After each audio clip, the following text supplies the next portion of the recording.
Hey, vinyl community, welcome to another weekly roundtable discussion. Today, I have my good friends Aaron Mutha Alamere and JC from Flipside Vinyl. Welcome, gentlemen. We are here today.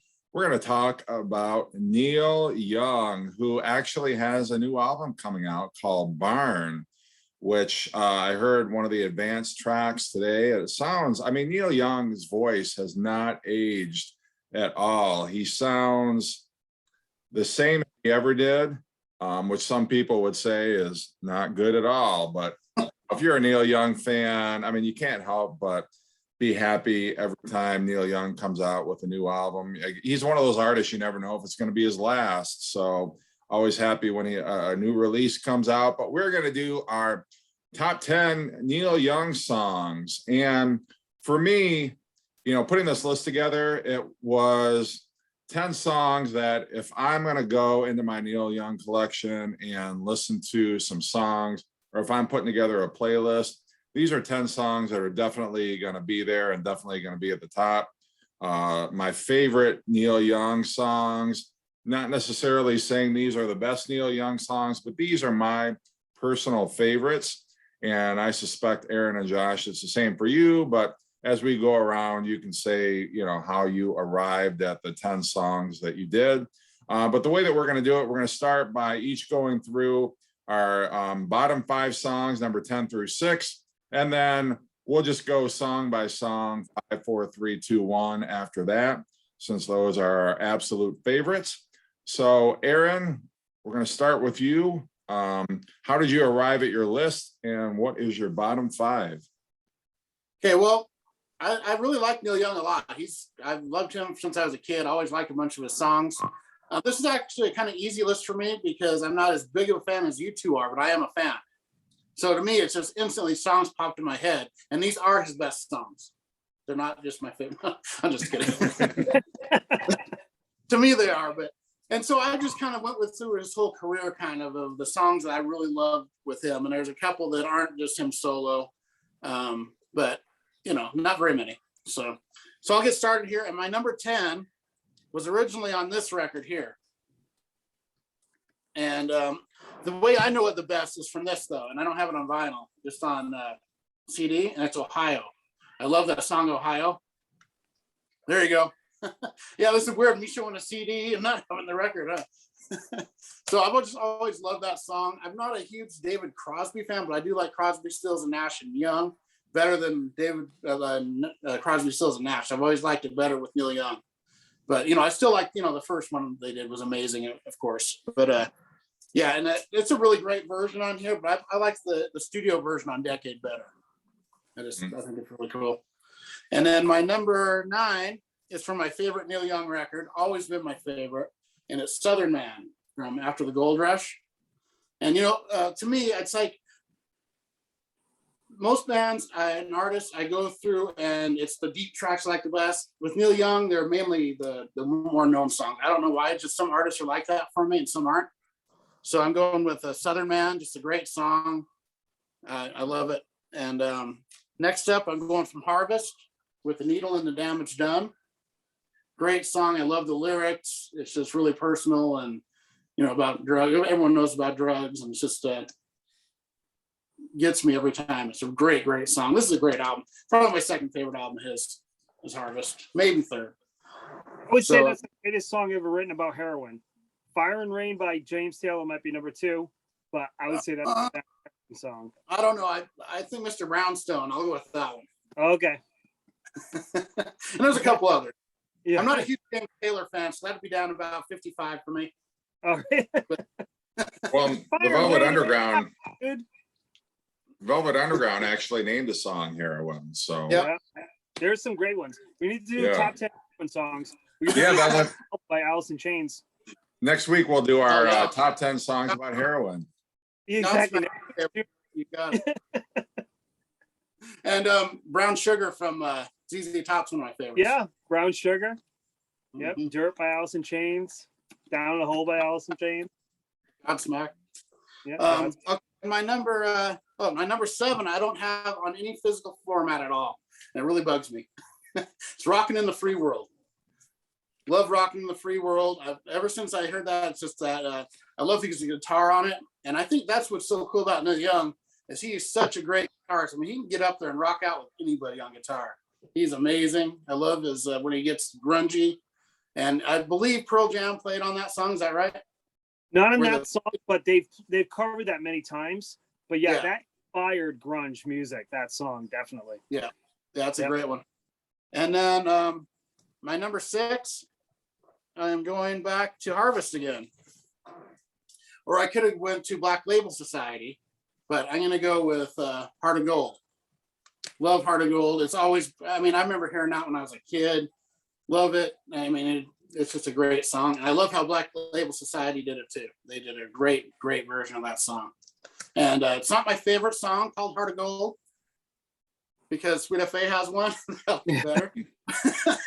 But I love Heart of Gold by Neil Young. It's one of my favorites. So that's my I got Ohio, Southern Man, The Needle in the Damage Done, Rocking in the Free World, and Heart of Gold. Great list. Hey, great list, dude. So I love Neil Young. You guys know that. I actually own more Neil Young records than any other artist, probably because it filled my childhood. My dad's number one band was the Beatles, so we listened to the Beatles constantly. But I would say Neil Young was a close second. So, you know, I've been listening to him my entire life. Before I could walk, I'm sure he was on my dad's turntable. So my number 10 is going to be Pocahontas, which was released many times live, different live and compilations, but it was originally from this album called Hitchhiker, which wasn't released. All of my choices are coming from the 60s and 70s. I love the 80s. I love the 90s. I love the 2000s, but I just couldn't narrow it down to 10. So I'm just going to stick to a decade. So late 60s, 70s. So Pocahontas, I didn't know what it was like to be on drugs at this age when I heard this song the first time, but him singing about Marlon Brando and Pocahontas and how he desires to sleep with Pocahontas. It was trippy as a kid. It's trippy as an adult. I just love it. It's a fantastic song. Everybody should hear it. Now, when I was a kid, the one Neil Young song I did not like was Tonight's the Night. Now it's my number 9 favorite song, could easily be my number 1. As a kid, I couldn't get past the rawness of the music. His voice is cracking. It's so unpolished. But then when you realize how dark a place he was, he had lost 2 of his best friends to heroin, and singing this song about the death of his friends. It's such a beautiful song. It's so just raw. It's absolutely this album is fantastic. It sounds incredible. This whole album is raw and dark, but that song just blows my mind. Tonight's the Night, love it. Next one, Down by the River. What a killer track. I mean, that song, blistering guitars. I know it's one of his biggest hits, but just he shreds. He's one of the greatest guitarists of all time, no doubt about it. You know, someone that has written hit songs in almost every decade. And just that song killed. It's such a beautiful song too when you listen to the lyrics, and it's a song about murder, which I love. Sorry guys, I have my list on my phone today. The next one is going to be After the Gold Rush, which is a haunting ballad. Everybody knows this. Most people would probably be their number 1. I wouldn't blame them if it was their number 1. I remember as an early age, my dad playing this and be like, Dad, I want to hear that again. And he'd be like, well, son, it's a record, so you have to wait for us to listen to the entire side, and then I'll play the entire side again if you must hear it. But yeah, I loved it. So After the Gold Rush, fantastic. And then my number 5 is going to be, like Aaron, The Needle and the Damage Done. I pulled Live Rust because there's so many great songs on this. And I always feel like Neil Young is better live, except for Ohio. I'll agree with you there, Aaron. The studio version of Ohio is better. But when I show my picks today, know that in my heart, the live version is the one I'm really picking. So Pocahontas, number 10. Tonight's Night, number 9. Down by the River, number 8. After the Gold Rush, number 7. And The Needle and the Damage Done. Is that right? Pocahontas, 10. Tonight's Night, 9. Down by the River, 8, 7 after the gold rush, or 6 after the gold rush, 5 needles and damage done. I think I got that right. Yeah. All right, there we go. Well, and with these lists, nobody's going to argue with any of the selections that you've picked so far. Like those could have easily made my list. There's not a single song on either of your lists where I'm arguing and thinking, well, that song's crap. Why would you pick that one? That one's garbage. I mean, Neil Young is one of those artists that you either like or you're kind of indifferent to, but I don't think anybody hates Neil Young. I mean, you could argue maybe some of his early 80s Geffen records, you know, where he kind of was dabbling in different genres and things like that. Kind of soured people a little bit on Neil Young, but just such a great catalog of music. And Neil Young was somebody, when he started out with Buffalo Springfield, they did not want him to sing any of his own songs on the Buffalo Springfield records because they thought his voice was so weak, and they were a little bit embarrassed to have him sing. And here he is, the most popular member of Buffalo Springfield outside of Stephen Stills. So it's scoreboard Neil Young. Yeah, he won.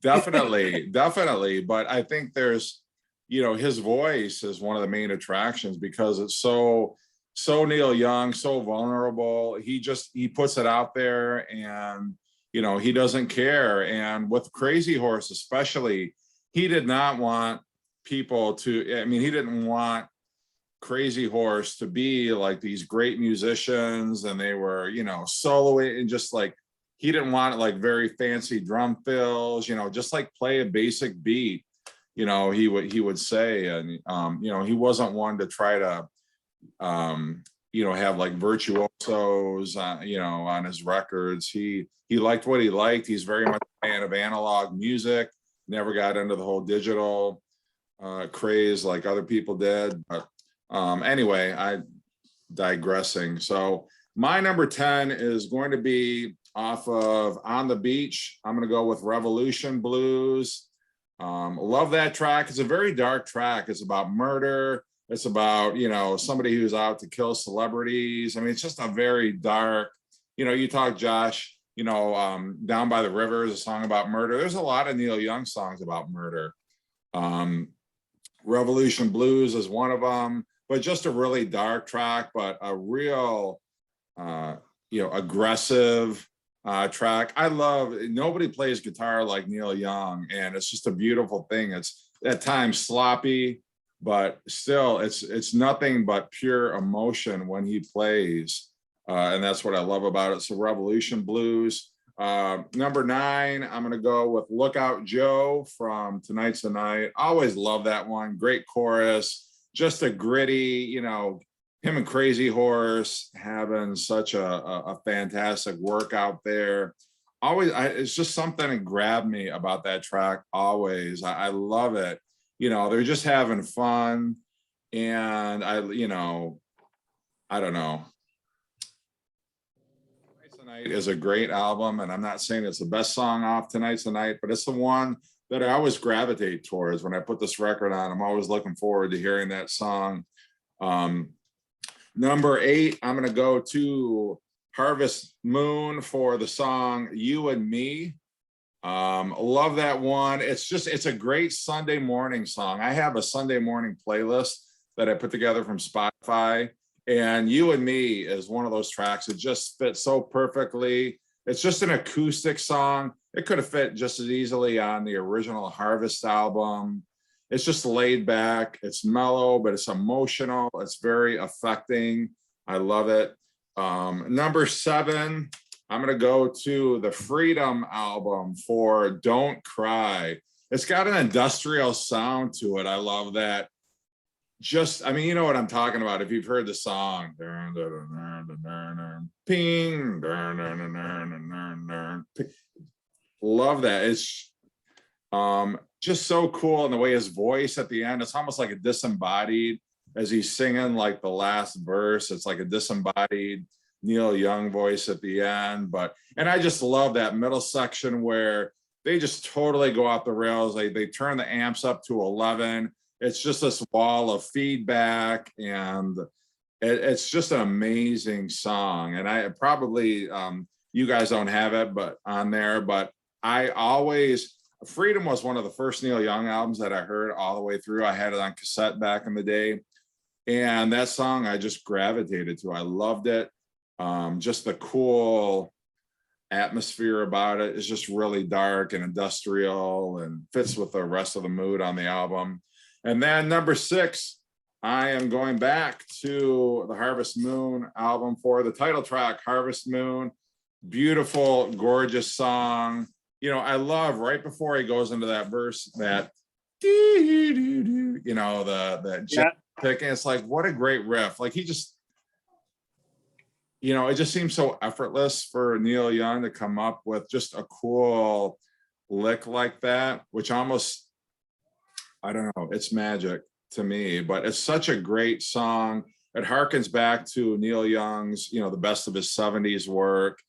And it was a great, you know, Neil Young was one of the, you know, artists that he'd come out with a heavy, you know, like Ragged Glory, and then he'd come out with an acoustic album like Harvest Moon, and then he'd go back, he'd have like Weld, which is just full on aggressive hard rock, grungy, you know, and then he'd come out with a lighter, you know, album. So he's always like going back and forth. But that was the strength of Neil Young, is he could do everything beautifully. He could, you know, rock out as hard as any band, as any, you know, singer out there. And then he could just be gentle and quiet and very affecting, just really tug at your heartstrings and just be very vulnerable. And I love how he could just do that, jump from one to the other, and sometimes in the same album. But, you know, anyway, Prairie Wind is another, you know, like just a quiet kind of an album. And then he'll go heavy with the next one. And, but just such a talent. And can't say enough good things about Neil Young. I totally agree. And I feel like he did Freedom, which you would love, Aaron, and then Ragged Glory, which you would love. Ragged Glory is my favorite Neil Young album. Both heavy grunge, guitar-driven albums, you know, and then he comes out with Harvest Moon, which is so beautiful. Like Jeff said, every song is good on it. It's probably one of the greatest albums of the 90s. Yeah, it's just such a fantastic song. Jeff, when he plays that live, he actually brings someone on to like do the broom, like the sweeping sound in that song. You're absolutely right. Like all your choices were so fantastic. And that's why this list is so hard. For me, I went for the 60s and 70s, but as you're naming these songs, it's like breaking my heart. Like, oh my goodness. I love all these songs, people. Great choices from both of you. Yeah, it was just so many. Well, and I'm glad like you guys are talking about songs that aren't on my list, because like if I could have easily, you know, done a list of 50 and still felt like I was leaving songs off of it. So I'm glad, because you guys are talking about songs that I wish I'd put on my list, but just couldn't make room for. So awesome. I feel when we're doing hard rock stuff. It's like I put 100 on there and I'm still leaving my favorites off. It's just crazy. All right, Aaron, you're number 5. My number 5, I'm going back to Harvest, and this is a huge hit, but it's always been one of my favorites. It's kind of haunting. It's Old Man. Love Old Man, and it's just every time I hear it, it's stuck in my head for like 4 days, and which is good and bad. But you know, I've just always loved that song. I think it's a great song, one of his best written. It's just amazing. And do you know what song? Do you know what? Ever hear the story of that song? I'm sorry. What? Do you ever hear the story of that song? What it's about? No. So when he got his money, he got his first big money from Buffalo Springfield or whatever. He bought this ranch that he still lives on today. But when he bought the ranch, it came with a ranch hand. They were like, "You buy it, it comes with this guy. Like he lives on the property, takes care of the ranch." And he would spend hours with this old man. And the guy would say to him, "How does a young man like yourself come to have enough money to buy this property?" You know, and at that point, Neil Young was extremely lonely. That's why he wrote songs like "Man Needs a Maid." You know what I mean? It's like, I'm freaking lonely over here, hanging with this old guy. But you're absolutely right. And you know, my father my father grew up in an abusive household. His parents were both alcoholics. He never really connected with his father. My father went to Vietnam to escape his father because his father was so abusive. But my father would listen to that song and think, I wish I could make my father feel this way. Like, hey, I'm a lot like you. Why are you this way to me? And I think that that's what makes that song so great. Everyone that has ever had a relationship with their father that hasn't been fully connected, that song kind of symbolizes it. Like, hey, like I'm a lot like you were. Like, can't you see that? Such a beautiful song, Aaron. I wish I put it on my list. Yeah. It's awesome. All right. Are we doing like one each now? Yeah, you're number 5 now, Josh. All right. I can't top that, Aaron. But I'm going with Ambulance Blues. So Ambulance Blues, you know, when I love this album. This is part of the Ditch trilogy, which is his dark trilogy when he was really kind of in a moody space.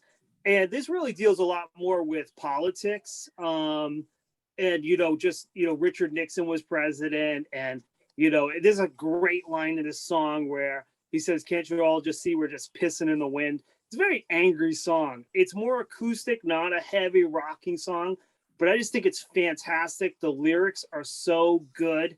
And this is like Old Man. This is a song that will stick in your head. It is a very, very long song. Many, many verses. I saw Neil Young at the Orpheum, and he did an acoustic set and then came out and did a live set with like a full band. And the acoustic set, he played this song, and it just blew me away. So Ambulance Blues, one of my favorites.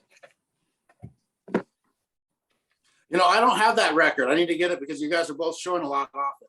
So that's Yeah, it's great. You when see I it? I go buy it. Yeah, there's 3 blues songs on there. There's Revolution Blues, Ambulance Blues, and Vampire Blues. So made an entire blues album, I guess. But yeah, it's a great one. So my number 5, Harvest for Needle and the Damage Done. And I think it's always, you know, I love it. It's such an affecting song, and it's just totally just Neil solo with his acoustic guitar.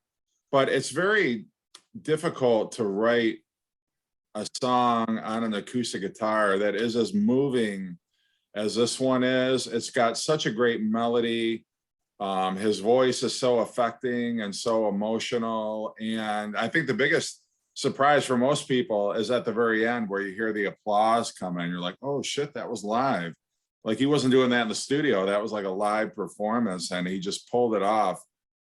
So great. But yeah, love that track. It's always like, I don't know anybody who's died from heroin, but at the same time, like it's hard not to be affected by that song. And it's just it's a beautiful, I maintain it's the most beautiful song about heroin addiction ever.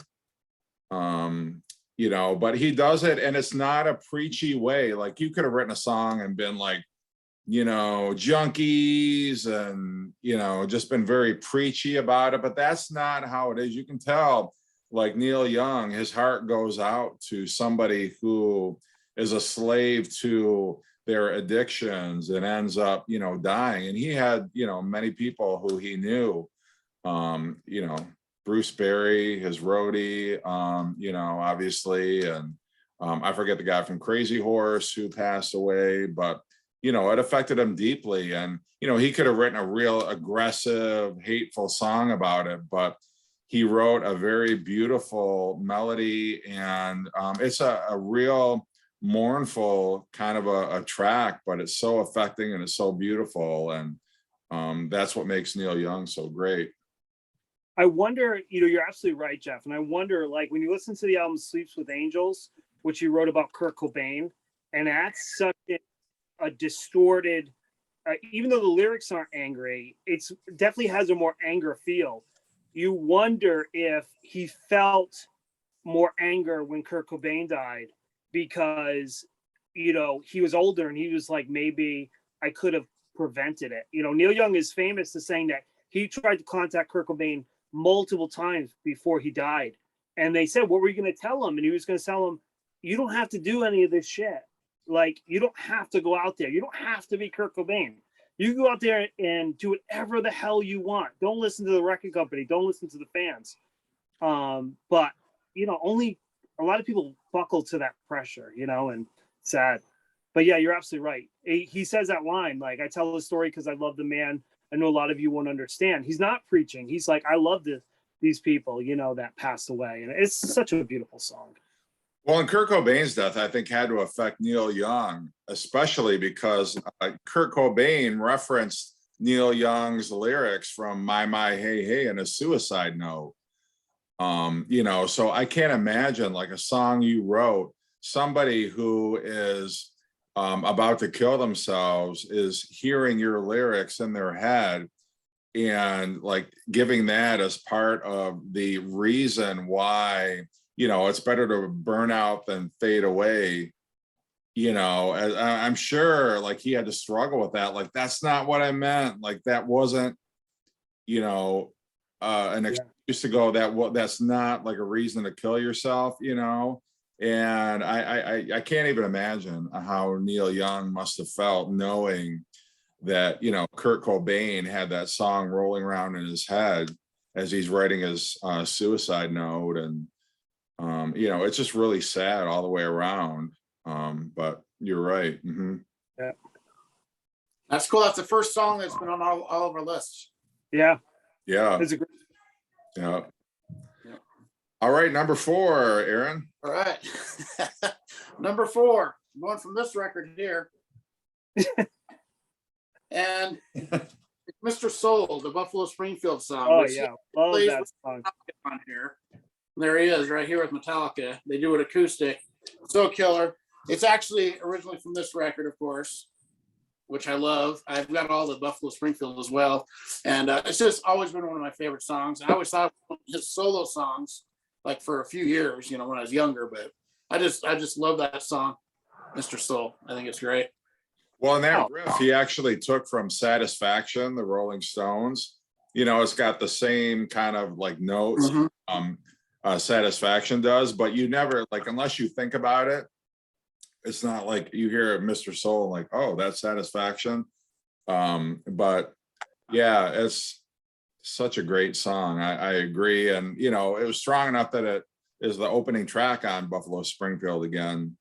Yep. Also, but Neil Young actually left Buffalo Springfield before they recorded that album. He was like, I'm out of here, and then he thought better of it and came back. And I'm so glad, because some of Neil Young's strongest songs are on there, like Expecting to Fly is a great track. Broken Arrow. I mean, I can't imagine, yeah, just fantastic.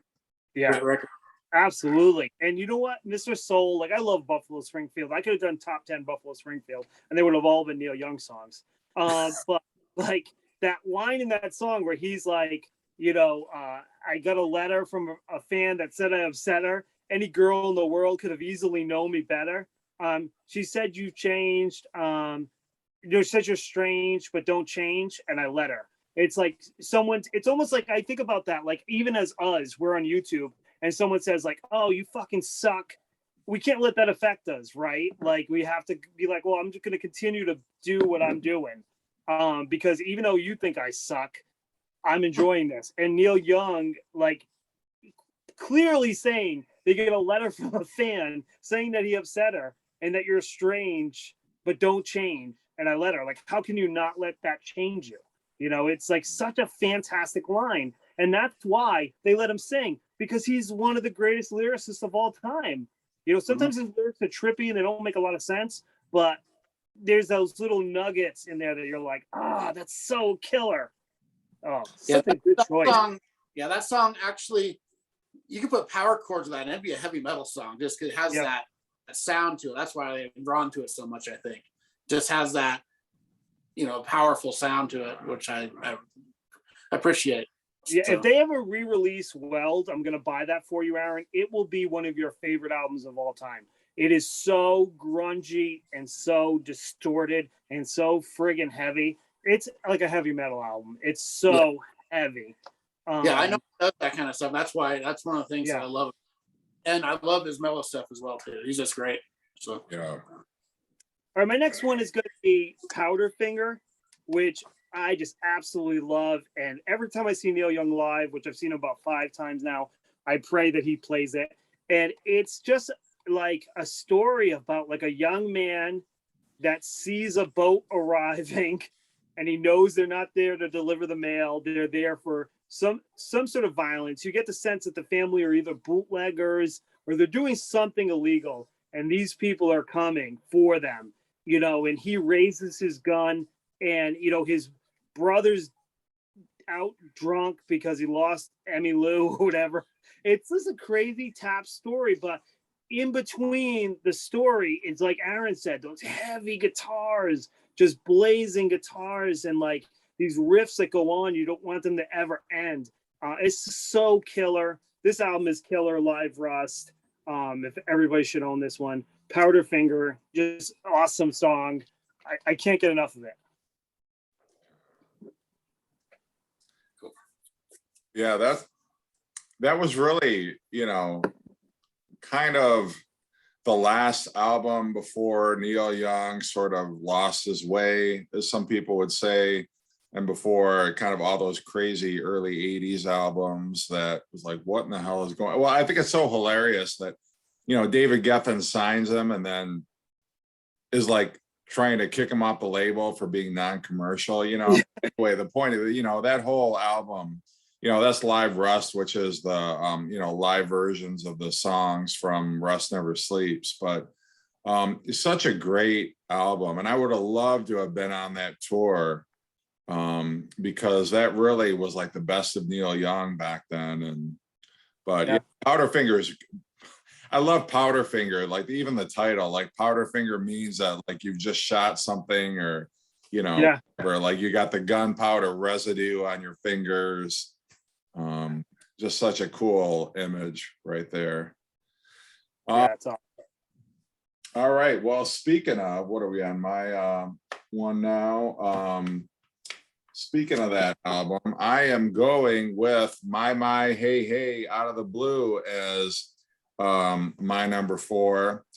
And you got the companion piece, Hey Hey My Into the Black, which is a more electric version of it. But yeah, it's it's an affecting riff. It's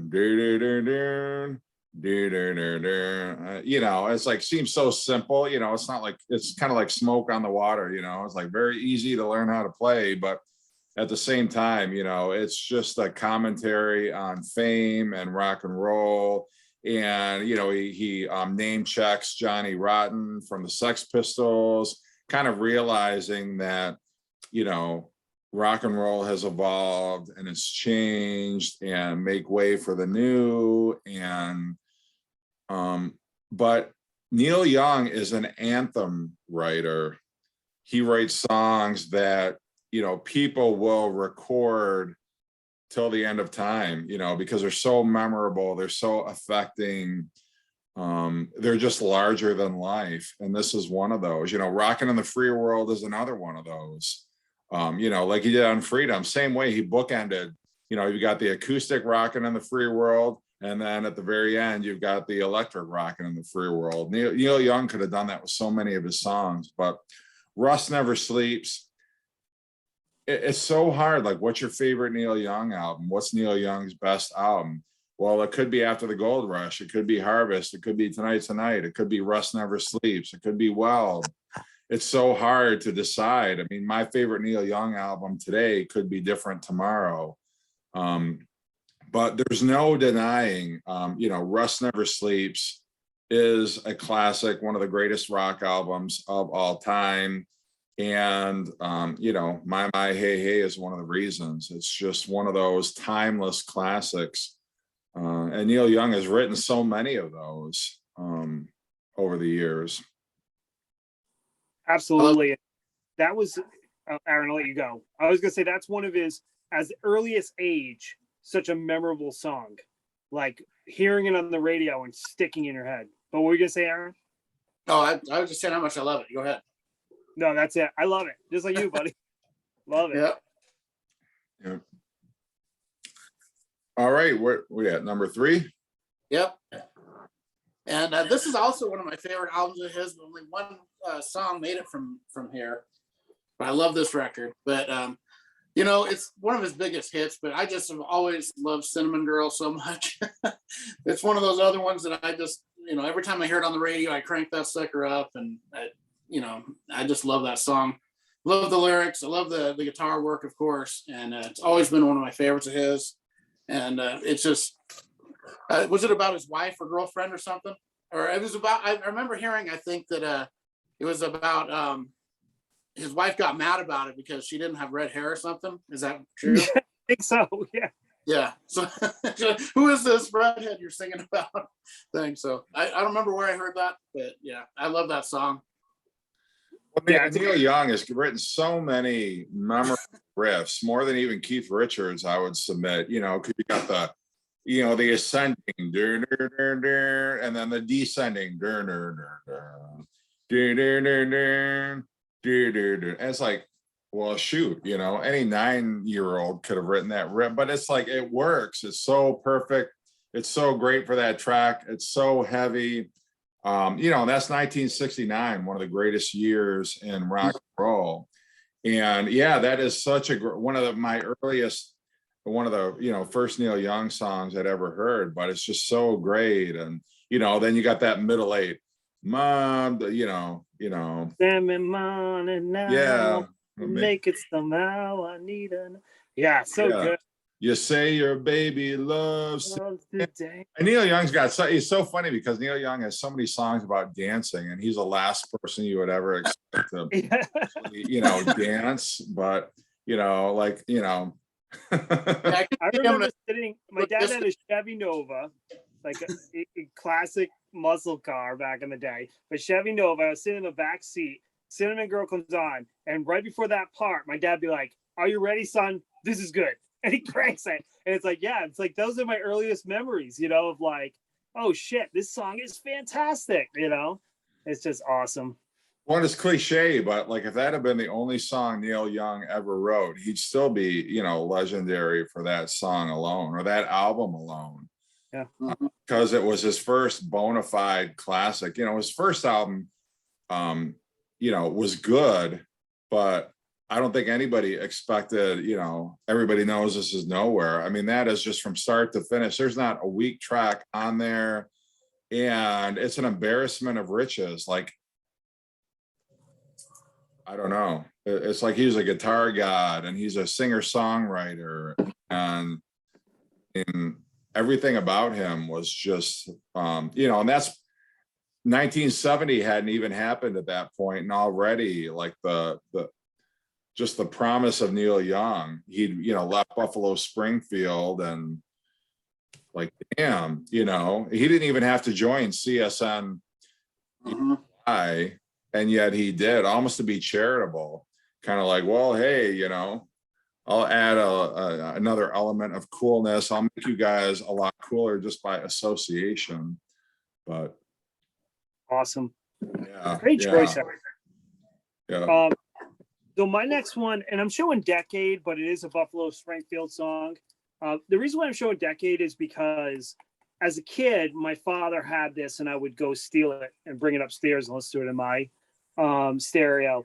And the song Broken Arrow, which is just one of my favorite songs of all time. I just love that. Did you see him? Did you see him? Dun-dun-dun, dun-dun-dun, dun-dun-dun, dun-dun-dun, dun-dun. It's like such a beautiful like rhythm. Like you think like it's almost like, when you hear like The Long and Winding Road by Paul McCartney, and you're thinking to yourself, like, I am listening to one of the just most beautiful, just rhythmic patterns. Like it just sounds so harmonious to you that you just want to keep hearing it over and over and over again. And that's how I feel about that. Did you see him by the river? I can't sing like Neil Young, but he was there to wave to you. I love it. Like I could listen to that rhythmic pattern just over and over again. The lyrics are fantastic. It's a strange song where they cut into like accordions and circus music and they go back to it. But I love that. And it's probably why I love Tom Waits, because Tom Waits does a lot of weird shit like that. So yeah, Broken Arrow, it's a weird song. If you can't get past the trippiness of the circus music in the middle, go seek out one of his acoustic albums, like one of his live albums, because he strips that away and just does an acoustic, a straight up acoustic version of it. So, but Broken Arrow, definitely my favorite Buffalo Springfield song and one of my favorite Neil Young. Is that, Josh? I don't remember. Is that the version that's on Buffalo Springfield again? It is. Yeah, it's the same version. Okay, I love the beginning where you've got almost like that live version of Mr. Soul. Yes. Out, and then it kind of like fades out, and then you get the other song coming in. Yeah. Just a real cool arrangement that way. But I love that track. And I mean, it's Stephen Stills was no slouch as a songwriter, but it's the Neil Young songs that have always made that album for me. No question. So my number 3 is going to be, and this is probably my favorite Neil Young album, so I can't believe it's taken me this long to show it, but I'm talking, of course, about After the Gold Rush, and I'm going with the title track, After the Gold Rush. And there's such a vulnerability about that song. It's just Neil Young and a piano. You've got some brass at the end of it, of course, but just a very vulnerable vocal and putting yourself out there. And Neil Young, he's not like an Elton John. He's not like a Billy Joel where I'm a piano man and I'm going to sing this very vulnerable lyric. I mean, you can tell, but it's just so beautiful because he's not a great singer, but at the same time, he's a very emotive singer. And it's just a very emotional song. And it's pretty much about like the death of the 60s. And the 60s was supposed to be this idyllic vision that everybody had of peace and love, and just kind of how it all came crashing down. And it wasn't as this panacea, this nirvana that it was supposed to be. And look at Mother Nature on the run, just that image, Mother Nature, on the run, being riddled with bullets. Just kind of that conjures that image of it. But it's I kind of a dark lyric, but at the same time there's some hope there.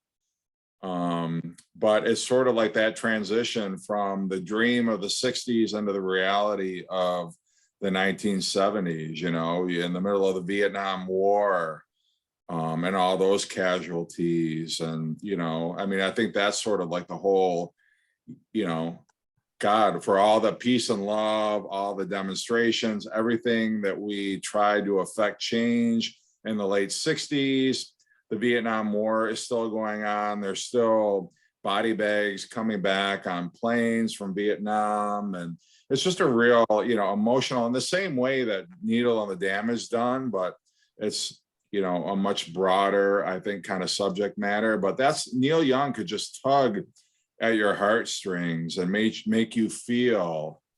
And I think, he's just a beautiful singer-songwriter. And this is only 3 albums into his solo career. He's putting out masterpieces like this. Bob Dylan, 3 albums into his career, wasn't this impactful. And I mean, I don't know. Bob Dylan fans can argue with me, but still, I don't care. Like Neil Young, like, damn it, what a great musician, great singer-songwriter, great topical singer, protest singer, whatever you want to call it. But just amazing what he was able to do so early on in his career.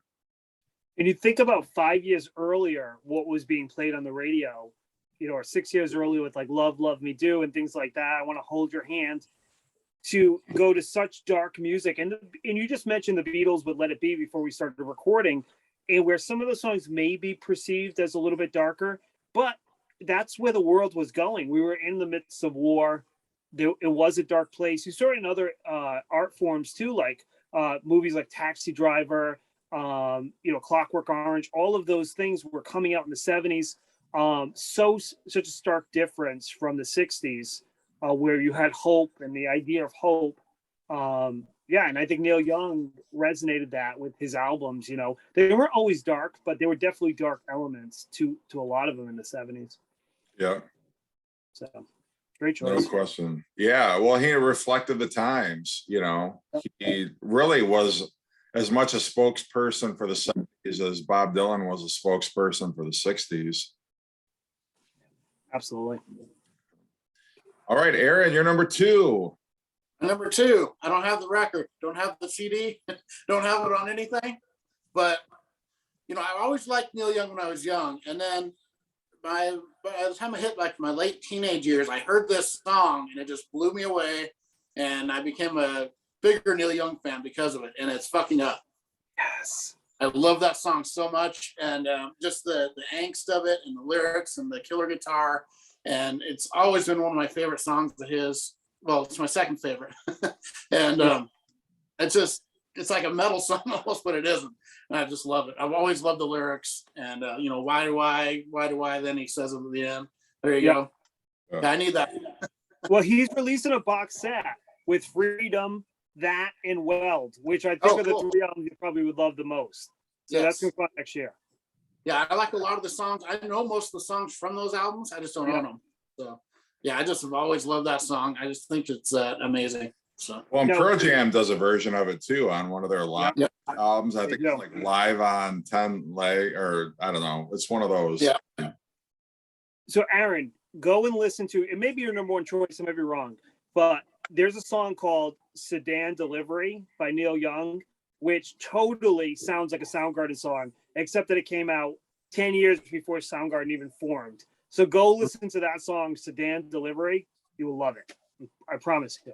Unless it's your number 1, and then I take it back. It isn't. All right. My number 2 is a huge hit from him, and it's a live staple, and it totally rocks. It's like a grunge song, and it's Like a Hurricane. The lyrics are so good. Like, you are like a hurricane. Talking about how there's calm in the eye of the hurricane, but he's getting blown away. He wants to stay so badly. It's like, you're in this tumultuous relationship where you want to stay, and at times it's so calm and peaceful, but it's just totally kicking your ass. And once again, this is a song that you can go see Neil Young live, and it'll turn into a 20-minute crazy horse epic guitar battle with just them just going back and forth, shredding, crazy distortion. I love it. Like a Hurricane, my number 2. It totally rocks. Just an amazing song. Yeah, well, on the Weather Channel, anytime they cover, any of the hurricanes, you've always got that like playing in the background or as bump music. They use that. Miami Hurricanes always play that at halftime, or when the team comes out onto the field. So it's really, one of those timeless classics that other people use. And when you see them live, it starts off with that crazy chord, like, and it's instantly everybody knows like they're gonna play Like a Hurricane, and it erupts. My uncle told me this funny story about like he took his girlfriend to go see Neil Young back in the 80s, and Like a Hurricane's his favorite song, and she was like, I really want to go get another beer, and he's like, can we just wait? And she's like, please. So he's like, okay, I'll go get you a beer. And he goes, and as soon as he's like walking away, he hears he's like, you bitch. That always happens. Tell her to go get her own beer. No, that's a great one. Again, one of those timeless Neil Young riffs. He's written so many of them, but yeah, who isn't familiar with that one? All right, I'm going to this album for my number 2 pick. I'm going with Cowgirl in the Sand. Love that one. It's like a 10-minute guitar solo. There's some words and lyrics in there, but it's just an excuse for Neil Young to just shred on guitar. And I love it. It's like a long guitar solo, then some lyrics, then another longer guitar solo, some more vocals, and a longer guitar solo. But it is just such a classic. And I mean, from start to finish, it's just, there's never, and that's, when you could do stuff like that, is just devote 10 minutes to, just Neil Young shredding on guitar. But it's so cool. I mean, this is a great album. It's so hard to pick just one song off of here, but for me, Cowgirl in the Sand is the total package. And yeah, I love it. Got to go with that one. And I love Neil Young's unique guitar style, and it's messy and sloppy in parts, but he's playing out of pure emotion, like John Coltrane, how he would play his saxophone. It's the same way with Neil Young. He would just go to town on the guitar and just let it, his emotion dictate the notes that he would play. Yeah, absolutely, man. And that's what makes him so great of a guitarist, is he's never going to be Joe Satriani, you know what I mean? But he doesn't want to be Joe Satriani. It's all about feel and the motion out of it. And it's so killer. One time they interviewed Eddie Vedder, and Eddie Vedder said he would love to make a set list that was truly a set list of songs he wanted to play. But he's afraid, because if he doesn't go out there and play a live or go out there and play even flow or something, the fans will be upset. And they asked him, they said to Eddie, they said, I bet you all artists feel that way. And Eddie says, Neil Young doesn't feel that way. Neil Young's going to go out there and play whatever he wants, and he don't give a fuck if you like it. And that's absolutely right. Neil Young is all about emotion and feel, and he doesn't care if he goes out there and plays any hits. He just wants to play something that is real. And I think that, something, if he wants to play it, he says it's going to sound better. And you could totally tell with that song. It's all emotion. Killer. Mm-hmm. And that's what, when you say sloppy and all that, I think that's better than some technical playing. It's always been my favorite thing, is the feeling that a song gives you. Not, I can hit this note and this note and this note. That's what I appreciate the most. And that's amazing. Yeah, absolutely. Like Jimmy Page. I don't think that's a bad thing when they're sloppy. Yeah, if I don't it's think so either. emotion, that's to me, I think a lot of people put that down, but I think it's better than just hitting note after note, because you don't know how many times you see a band and their big hit comes on, it sounds like crap because they're so sick of playing it. And then they'll have one that they don't know so well, and it's like, oh, wow, that's really killer. But he was also a jazz guitarist. What's up? Good. He was almost like a jazz guitarist in that way, like a hard jazz guitarist, where it was pure emotion, and he wasn't, conforming to any kind of a structure. It was just, he would just go to town on the guitar, but it's beautiful and it's emotional. And, I never get tired of hearing that track.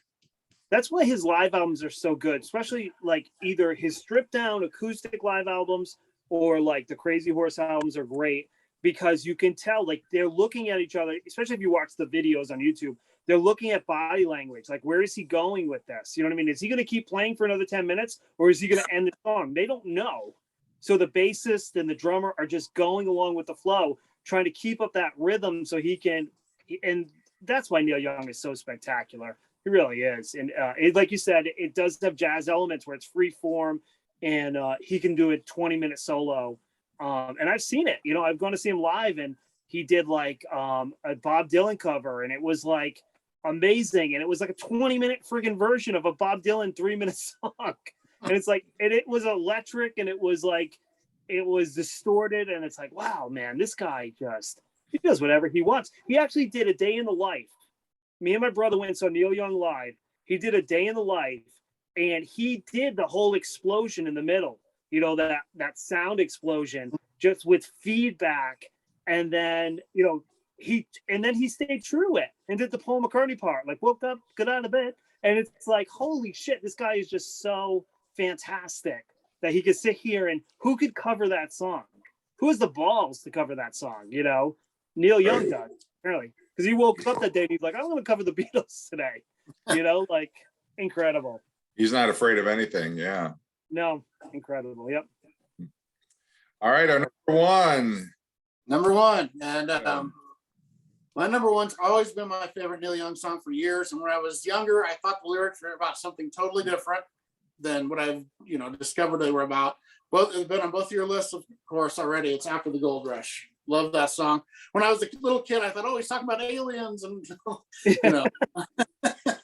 So I was really fascinated with it. And then you dig deeper into the lyrics, you realize what he's talking about.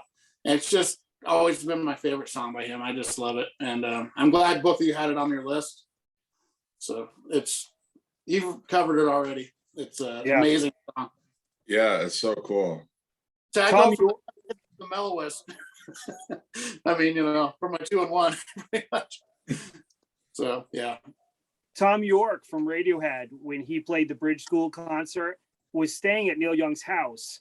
And he said, Neil, I want to play this tomorrow live, but I want your permission. Can I play it for you? And he played that song because those two have very similar voices. And Tom York said it was the most terrifying experience of his life because it was like, here it is, the man that wrote this such gorgeous song. And he's playing in front of him. And Neil Young just smiles through the whole thing. It's like, it's a song that resonates through decades, I think. Like here we are, we all love it. And I'm sure one day my son will love it just as we did, It's Yeah, awesome. isn't it years old, 51 years old now? Yeah. That's pretty amazing. So my number one is easy, like Aaron. It's a no-brainer for me. It's a song that I really fell in love with at a young age. And at first time I heard it, I laughed hysterically because he imitated the live version. He imitated a Jamaican accent. And I was like, what the hell is he doing? And, but it's such a killer song. And that's Cortez the Killer. He's like, come dancing across the water, man. And he's like almost made it like a reggae song, but it's not. And, the imagery of the Aztecs he's singing about, and how, and I love the breakdown in the song where he's like, and I know she's living there and she loves me to this day. It's like such a great song. And once again, like we talked about, it's tons of guitar solos. And I don't want people to get the wrong idea that I don't love the acoustic slow Neil Young songs, because I really do. But, when I did this list, I was thinking if I went and saw Neil Young live in concert tonight, what would I want him to play? And Cortez the Killer is just such a killer song. And I love it. I love the lyrics. I love the song. I love the imagery that he paints. It's not like Bruce Springsteen, where Bruce Springsteen paints a picture where the exact story. Neil Young leaves room for interpretation with his songs, especially with those guitar solos. He doesn't tell you the whole story. He tells you part of the story. And then when that music takes you on that journey where you either know that there is violence or there's beauty, and it's up to you to interpret where the story is really going. And Cortez the Killer, easily my number one. And I think if I did every decade, it would probably be my number one. Love that song. All right. Well, that's so funny, Josh, because Cortez the Killer is my number one. Nice. Yeah, I mean, it's just such an epic track. It is inspired by Hernan Cortez, who was a conquistador who conquered Mexico for Spain, fought the Aztecs.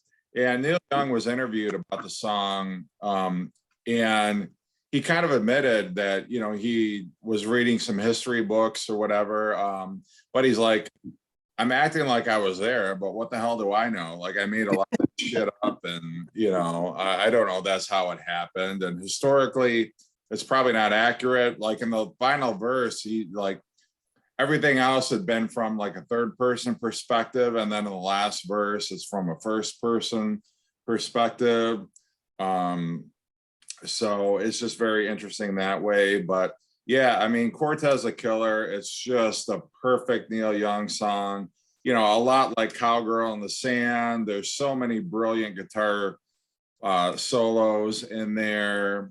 I mean, I can't say anything better than what you did, but yeah, it's like, if you're wanting to turn anybody onto Neil Young, there's no better song to start with than Cortez the Killer. It's just great. And that's a great album. It's a very underlooked or overlooked album, I should say, by Neil Young. But there's a lot of great moments on there. But it's the final song on the, I think it's the final song anyway. I could be wrong. I don't know, but it's near the end of the album anyway. And so Yeah, I forgot Through My Sails is the last, but yeah, it's just one of those brilliant Neil Young moments. And whether it's historically accurate or not, which he's admitted it's not, but it's still very cool. Yeah, I'm so glad you picked that. And it's if you ever get a chance to see him live, or Jeffrey, have you seen him live? If you guys ever get the chance to see him live, especially with Crazy Horse, like those are the songs that like take you on such a journey. By the end of it, it's just so like that was incredible. That was life changing. I really hope, I just hope that I get to see him one more time live and he gets to play those songs. He's just such a phenomenal guitarist. He's got to be in my top 10 favorite guitarists. Well, that song was actually banned in Spain for like a long time. And they actually, when it was officially released, they only called it Cortez. They didn't allow it to be called Cortez the Killer because that was a little too inflammatory, I guess. But, kind of interesting that a Neil Young song like that would, be banned anywhere. But yeah. You think about the lyrics too, come dancing across the water. I love where he's like, they're dressed in their many colors so the angry gods can see. Like all this imagery. I remember hearing it as a child, and like I would close my eyes with my headphones on and just think about what he was singing about. And as the music was going, I was continually thinking about the story and the imagery. And I tried to explain that to my girlfriend, is that she loves lyrics and I love lyrics too. But she's like, man, this song has got an 8-minute intro with no lyrics. We're listening to some progressive heavy metal song. And I'm like, yeah, but the music takes you on that journey. It's like some people get it, some people don't, and I get it.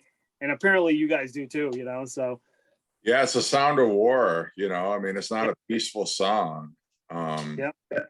But yeah, it's awesome. It's an awesome and I can't think of a better Neil Young, but I like Aaron's choice as well. After the Gold Rush is great. And there's no arguing with any of our lists because there's just so many great Neil Young tracks. And I know people leave comments with theirs, which we welcome. What are your favorite Neil Young albums? What are your favorite Neil Young songs? Not to put you guys on the spot, but as of right now, what is your favorite Neil Young album, Aaron? Always been this one. Okay. And Josh? Love it all. Love it. That is so hard. My goodness. Oh my goodness. This is like picking like your favorite child. It's either I can narrow it down to 3, which would either be After the Gold Rush, Rust Never Sleeps, or Ragged Glory. But that's the closest I could come. It would probably be one of those 3. So. Yeah, to be down between Harvest and After the Gold Rush, but I'd have to go with After the Gold Rush. That's the one I listen to the most. If I could only, if you had to tell me like you can only pick one Neil Young album, you're going on a desert island for a year, you can only pick one Neil Young album, I'd bring After the Gold Rush without any hesitation. So that's definitely my favorite. But he's got so many. It's really. You guys. Oh, go ahead. I'm sorry. Yeah, no, I was just saying, it's not as easy a decision as you might think. Do you have a favorite live album, Jeff?